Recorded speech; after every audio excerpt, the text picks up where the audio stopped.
I have some great HOA stories for you today, and you're going to love that title story too. Here's our first one. OP is a loudmouth around the HOA snitch. Oh, this is not good. How would you handle it? This just happened, and I feel like such a jerk. Backstory 1. My next door neighbors moved in 2 to 3 years ago. Initially, I was excited because they have a little boy a year younger than my son, and I remember growing up next to all my friends, and I wanted that for my son. My son back then was 2 or 3, and I quickly got to work to baking cookies to welcome the new neighbors.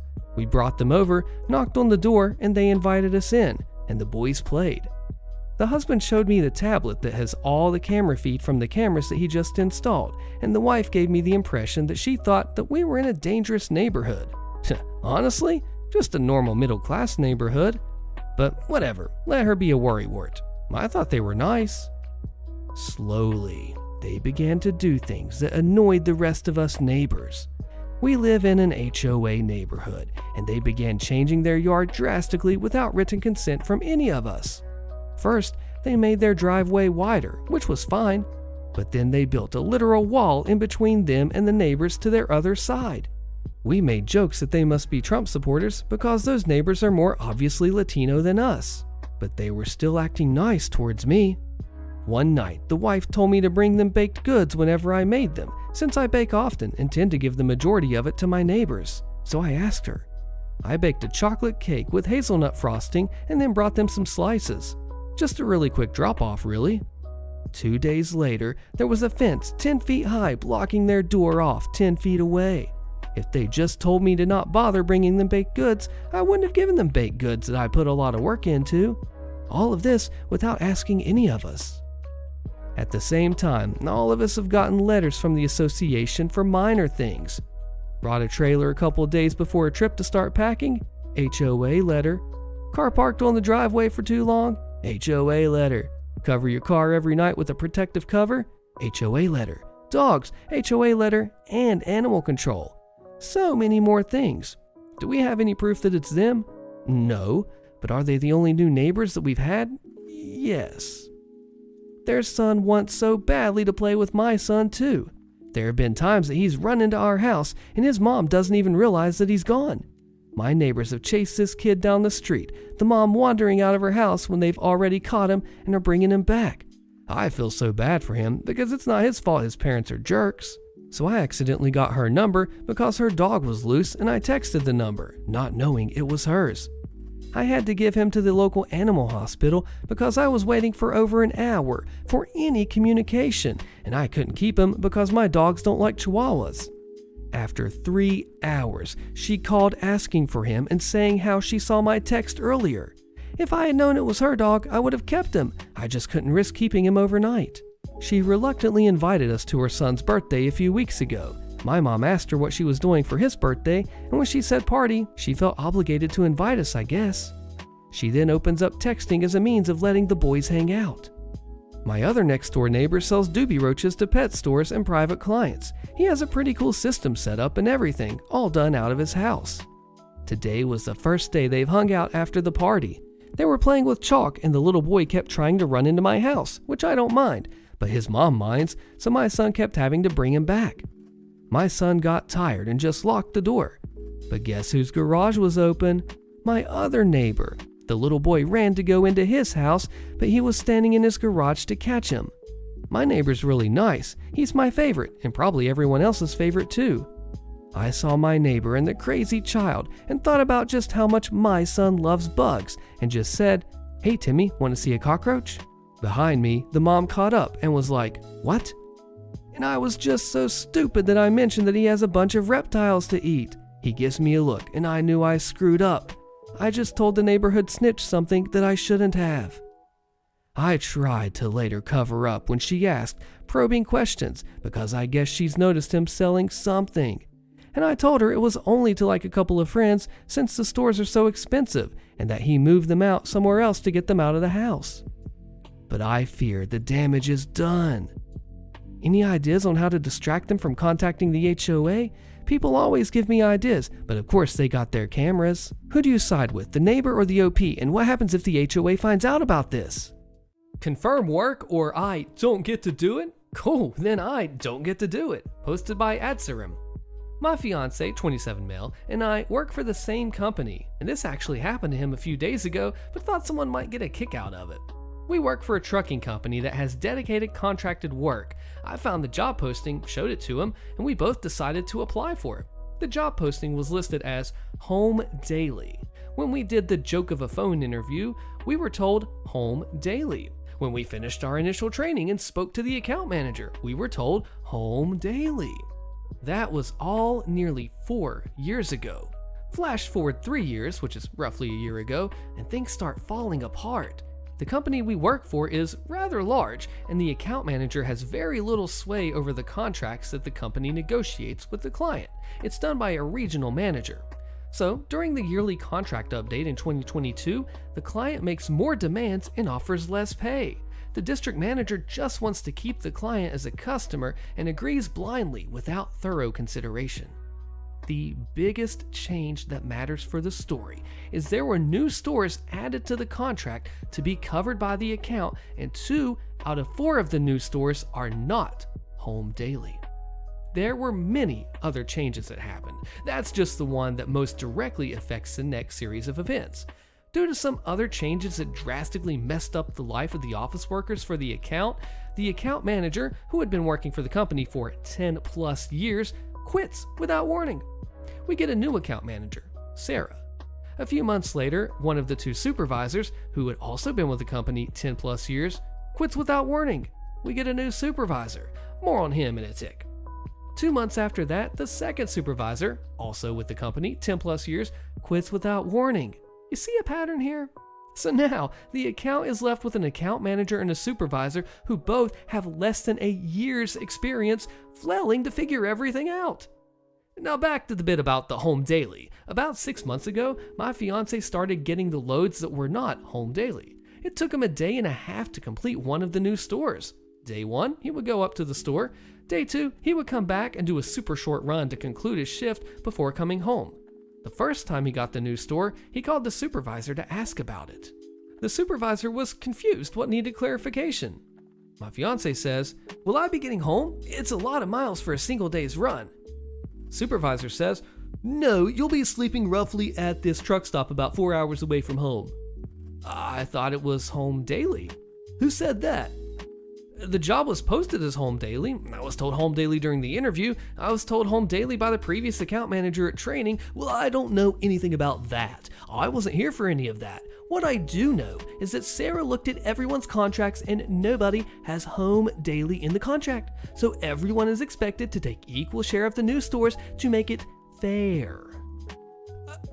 Okay, but I know there are some guys who are hired home weekends because they sleep at the operating center in their trucks and they go home for 4 days every so often. Yeah, we have some guys who live out of state. Okay, so why aren't they doing the new stores since they don't need to go home every night? As I said, everyone is expected to take equal share to make it fair, and nobody's contracts state home daily or weekend home time or whatever. That was never part of the deal. I have a family. I took this job thinking that I'd have time with them. I wouldn't have taken the job if I knew it wasn't in my contract that I'd be home daily. Well, you are free to get another job if you like, but without 10-day notice, you'll be blacklisted and ineligible for rehire. So are you quitting or not? My fiance angrily did the load, thinking it was going to be a once every now and then again thing. Turns out they sent him twice a week, bare minimum. On top of that, most of the miles for the load are back roads up and down windy mountainous roads posted at 35 miles per hour. We are paid by the miles. He drives an additional 4 hours for this new store for 0 extra pay because the store is in the middle of nowhere with no major highways. He takes a major pay loss on top of the inconvenience of not being able to come home, sleep in his own bed, and be with his family. Then, about 3 months ago, the supervisor messages both my fiance and I to say that going forward, we will be expected to confirm all loads and work, or we won't get loads. We receive our work and loads 12 to 24 hours in advance, so we do have some time to confirm them. But it was never a concern before, and we already had a lot of duties to fulfill that it wasn't a priority each day to make sure we typed the message, confirm store 1124, at the end of our shifts each day. The supervisor called us both out on it and said that this was an important part of the workflow process. I asked him why it was suddenly so important, and he insisted it was always important. I told him that I had never had to confirm loads each day, and I've never failed to show up for work, and on the super odd occasion where I'm unable to do a load, it's because of something like a flat tire or like a truck breakdown that I'm waiting for repairs, and I was always sure to contact the office and let them know ASAP. Load confirmations are just busy work that's unnecessary on everybody's part. The boss insists once more it is, and please just do it. At that point, I gave up on the argument. Maybe 60% of the time, I remembered to confirm loads. My fiance, even less. Both my fiance and I receive angry messages on our work tablets stating that, going forward, if we do not confirm a load, it will be assumed that we are not able to work the load and it will be pulled from us and we will be placed on standby, which is paid at 50% average day's load pay if we aren't called in. Well, over winter, most of the loads for this new store get canceled because of it getting drowned in snow. Now, my fiance is getting loads for it again. He got a notification that he was supposed to go to this new store on Sunday. Guess who forgot to confirm his load on Saturday? Sunday, he wakes up, no load, and an angry message from the supervisor. Because of your failure to confirm your load, it has been taken off of you and given to someone else who actually wants the work. You are on standby. Fiance rejoices. Tuesday, he's once more given the new store and forgets to confirm his load and wakes up to no load and an angry message that says basically the same and concludes with, "Call me." So my fiance calls the supervisor, and the supervisor wants to know why it's so hard to confirm loads. My fiance just kind of dismisses it with a shrug and ends the call. We found out Friday, after talking to some other drivers, that all previously home daily drivers are now doing the same thing. They get a store they don't like, mostly these two new stores, they just don't confirm. If we have to confirm to get to do the store, we just won't confirm. I used to work part-time for my university running student events. Experience is the best teacher. I participated in these events as a student, assisted in these events under someone else as part of my scholarship, and as a staff member ran the events myself. We had a new college head who was much older, approximately 50 or 60, while everyone else was in their early 20s. This woman was the most pig-headed, arrogant fool you can imagine, and despite being new, she wouldn't sit back and observe how things worked or listen to those on our team who'd been there for years. No matter what you told her, when she announced something that wouldn't work or would cause problems, the answer was the same. I'm older, so I know best. Didn't matter if it would take you longer to do it her way, or in one case, if it was technically illegal. Of course, mistakes that we'd warned her would happen were always someone else's fault or swept under the carpet. During event planning, one look at the schedule told me that she hadn't allocated the team properly. Here's our email exchange. I said, probably not a good idea to have the whole team in an hour before the event, most of them standing around doing nothing. Best to get 5 or so people in for setup, most of the team in for running the event, and hold back another 3 or 4 for cleanup. College head said, no, I want everyone in helping out equally an hour before the event. They're only meant to do 2 hours work per event. If you have them an hour early for a 2-hour event, that's 3 hours. They'll all leave before cleanup and the slackers will slack off and the proactives will end up doing, everything. I'm older than you and I know best, just do as you are told. Cue malicious compliance. Fine, but I've got some personal business to do directly after the event. I'll handle procurement and setup, but we'll need to leave right after the event is over. That's fine. On to other business. Day of the event. The whole team showed up an hour before her setup. As expected, 5 or so did all the setup work, while most of the team stood around on their phones. Some even got bored and wandered off. It was not the team members' fault for standing around. Only so many people can do meal prep and set up tables without getting in each other's way. 10 minutes before the event, college head shows up and everything is running smoothly. The event was a lot of fun. Some of the team continued to wander off, some ran the events, and some participated. I was running around as a gopher, letting the college head take credit for the event in front of everyone. Not doing any work, mind you, but taking credit for it. I made sure to remind her I had to leave right at the end of the event for personal business in front of the other colleague heads several times. To be extra spiteful, I neglected to stop several team members from wandering off who'd done no work other than stand around talking and eating, and encouraged several people who'd definitely done 2 hours worth of work to call it a night and thank them for their help. Forgetful me, I also didn't tell team members standing around during events to start cleaning up as things were finishing.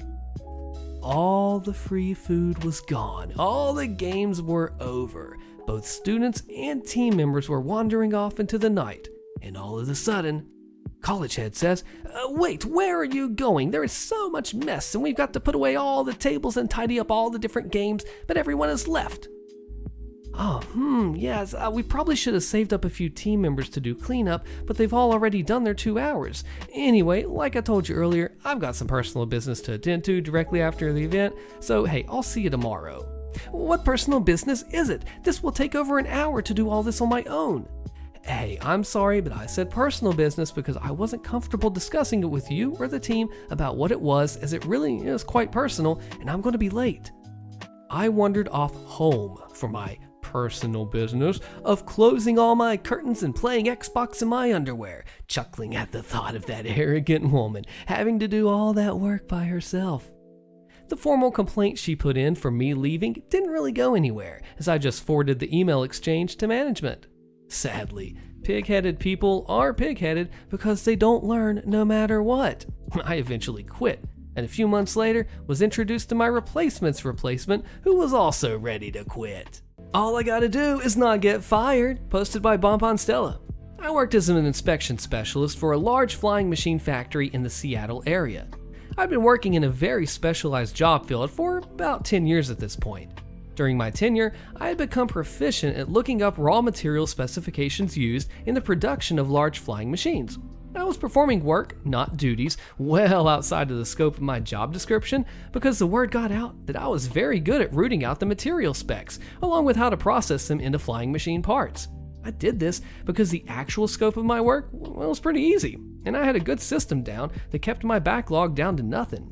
I also did this extra work to show my manager that I deserved a decent merit-based raise. And when I said specialized at the top of this paragraph, I mean that I was the only person in this large flying machine company with the certifications to perform the work. Well, raise time comes around, and my manager shows up with the slip of paper that shows what kind of raise we got.